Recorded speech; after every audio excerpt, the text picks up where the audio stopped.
Welcome friends, অনেকদিন পর আবার আলোচনায় এলাম।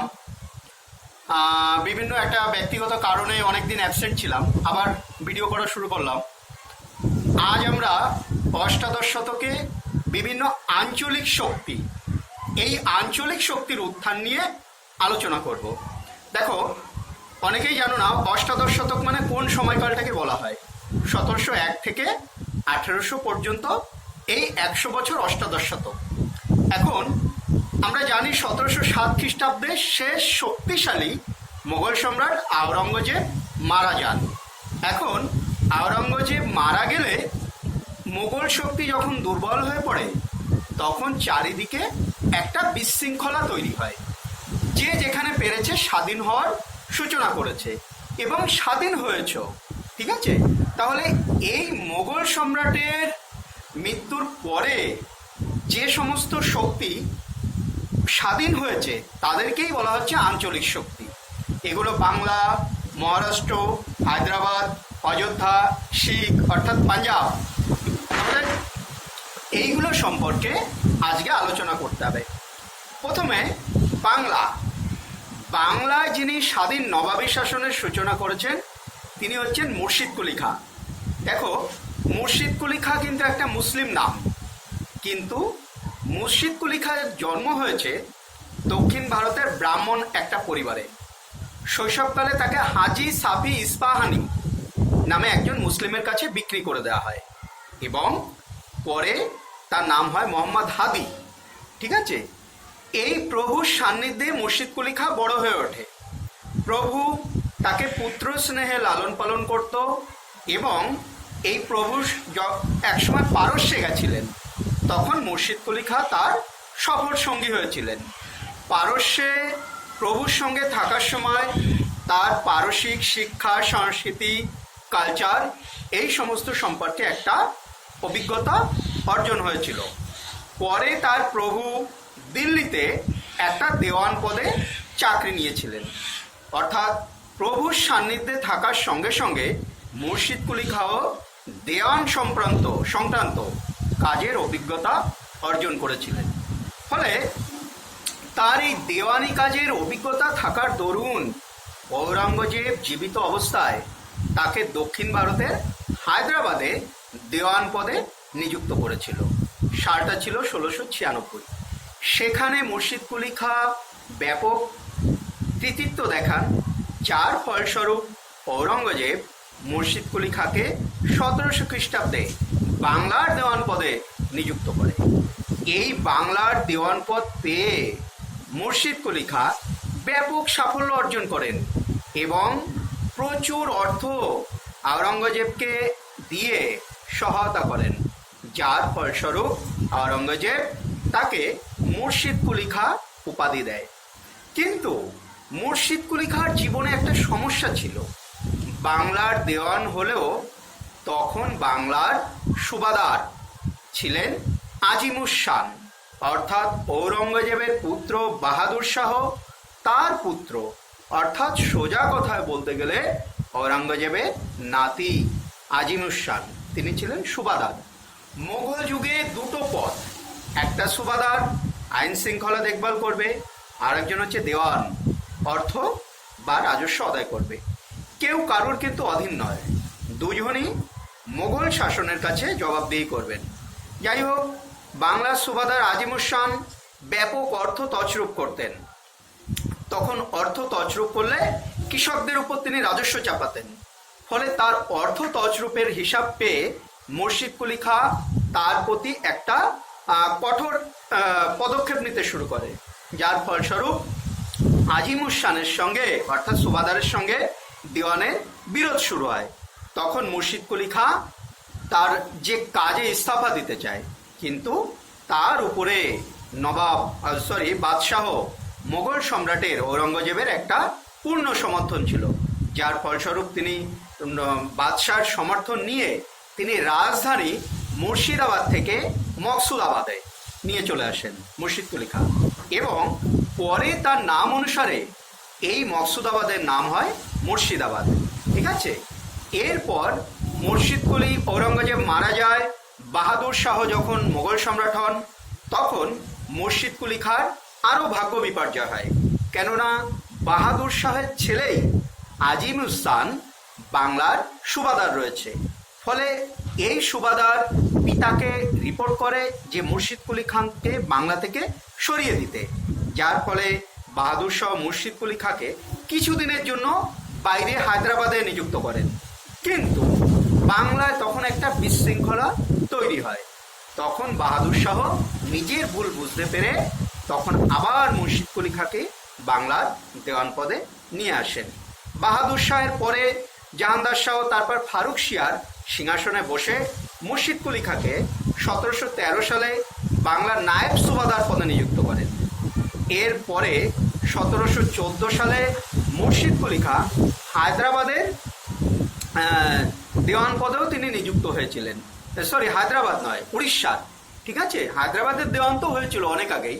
তাহলে মুর্শিদ কুলি খাঁর অনেক এক্সপিরিয়েন্স, যার ফলস্বরূপ 1717 সালে ফারুক শিয়ার তাকে বাংলার সুবাদার পদের দায়িত্ব দিয়ে দেয়। তাহলে এর আগে মুর্শিদ কুলি খাঁ দেওয়ান পদের দায়িত্ব পেয়েছিলেন এবং পরে 1717 সালে তিনি বাংলার সুবাদার পদ অর্থাৎ দেওয়ান সুবাদার এই দুটো পদ নিয়ে তিনি বাংলায় স্বাধীন নবাবী শাসনের সূচনা করেন। ঠিক আছে, এইভাবে তিনি বাংলায় স্বাধীন নবাবী শাসনের সূচনা করেন। এই 1717 থেকে তিনি 1727 সাল পর্যন্ত এই পদটা আগলে রেখে বাংলায় সুন্দরভাবে শাসন চালিয়েছিলেন। এটা হচ্ছে বাংলার উত্থান। ঠিক আছে, শর্টে এভাবেই বলতে পারো। এর মতো অনেক জটিলতা, অনেক গল্প আছে, সেগুলো বললে অন্তত আধা ঘন্টা লেগে যাবে এই মুর্শিদ কুলি খাঁর মধ্যে এবং যে ঝামেলা, আমি শর্টে বললাম। তাহলে দেখো, একটা বাংলায় আঞ্চলিক শক্তির উত্থান হলো, রিজিওনাল পাওয়ার। যেহেতু মোগল শাসনের বিরুদ্ধে এরা ছোট ছোট শক্তি তৈরি হচ্ছে। এরপর চলে যাও হায়দ্রাবাদ। হায়দ্রাবাদে যিনি স্বাধীন নবাবী শাসনের সূচনা করেন তিনি হচ্ছেন মীর কামারউদ্দিন খান সিদ্দিকী। ঠিক আছে, আওরঙ্গজেব তাকে চিনকিলিস খাঁ উপাধি দিয়েছিলেন এবং বাহাদুর শাহ ফারুক শিয়ার তাকে নিজামুল মুলক বা ফতেজং এবং মোহাম্মদ শাহ তাকে কি বলবো, তার একটা উপাধি ছিল, আরও একটা উপাধি ছিল, মোহাম্মদ শাহ তাকে দিয়েছিল। আমার এই মুহূর্তে নাম মনে পড়ছে না। তাহলে দেখো, অনেকগুলো নামের, মীর কামারউদ্দিন খান সিদ্দিকী, ঔরঙ্গজেব তাকে চিনকিলিস খাঁ, ফারুক শিয়ার তাকে নিজামুল মুলক বা ফতেজং এবং মোহাম্মদ শাহ তাকে আসফ ঝা। মনে পড়েছে, অনেক নাম তো মনে থাকে না অনেক সময়। আসফ ঝা। তাহলে এই উপাধিগুলো তোমাদের কিন্তু মুখস্থ রাখতে হবে। ঠিক আছে, সচরাচর পাবে না এই নামগুলো, যে একজনের এত অল্টারনেটিভ নাম।